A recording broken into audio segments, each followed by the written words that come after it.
CNN, New Zealand's top court ruled Wednesday that a murder suspect can be extradited to China to face trial in a landmark decision following a more than decade-long legal battle. Chinese authorities accuse Kyung-yup Kim, a South Korean citizen who has permanent residency in New Zealand, of killing a woman in Shanghai in 2009, according to court documents. China first requested his extradition from New Zealand in 2011, but Kim's lawyers argued he could face torture and would not receive a fair trial under the country's murky judicial system, prompting years of legal wrangling. Like many Western countries, including the United States and the United Kingdom, New Zealand does not have an extradition treaty with China. In its decision, New Zealand's Supreme Court ruled by 3 judges to 2 that Kim's extradition should proceed. The 3 judges in favor said they had received sufficient assurances from China and were satisfied that there was no real risk Mr. Kim would face an unfair trial. Chinese authorities had assured the court that if extradited, Kim would have access to New Zealand consular staff, and be tried and detained in Shanghai, rather than sent elsewhere in the country, according to the ruling. U.S. suspends extradition treaty with Hong Kong due to concerns over cities eroding autonomy. The court added it felt confident China would stick to its word, citing the strength of China's motivation to honor the assurances and the strength of the bilateral relationship between the 2 countries. Kim's lawyers had argued the high-profile nature of this case and its sensitivity to Chinese authorities put him at high risk.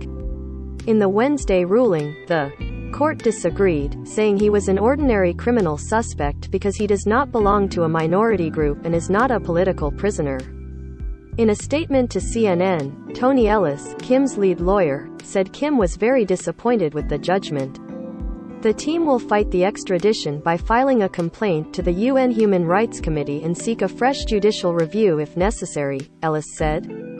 He cited the more than 2 years the Supreme Court had taken to reach its decision and Kim's numerous health issues, including severe depression, a small brain tumor, and liver and kidney diseases, as grounds to object.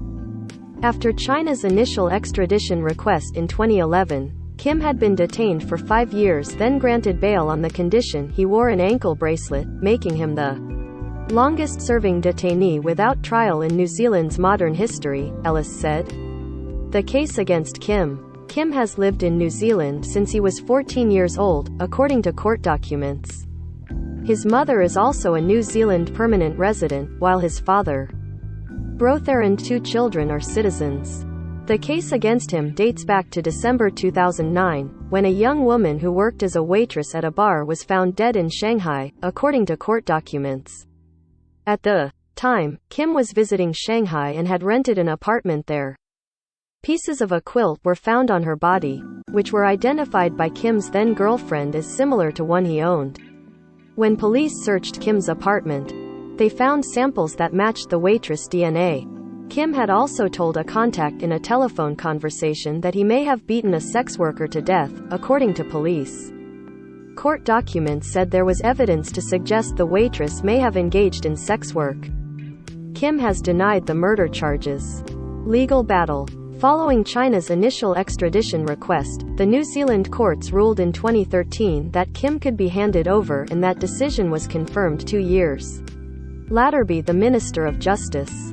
However, Kim filed for a judicial review and successfully challenged the decision. After receiving further assurances from China that it would treat Kim humanely, the minister in 2016 decided to recommend Kim's extradition a second time. Kim once again challenged the decision, first unsuccessfully at the High Court, then successfully at the Court of Appeal in 2019. The case then went to the Supreme Court for a final ruling.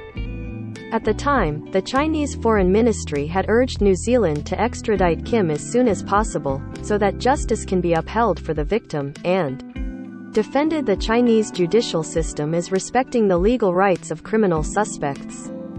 In China, courts, prosecutors and police are overseen by the Chinese Communist Party's powerful Central Political and Legal Affairs Commission and its local branches. China's judicial system has a conviction rate of about 99%, according to legal observers. Human rights advocates say unfair trials and the torture and Mistreatment of prisoners are common.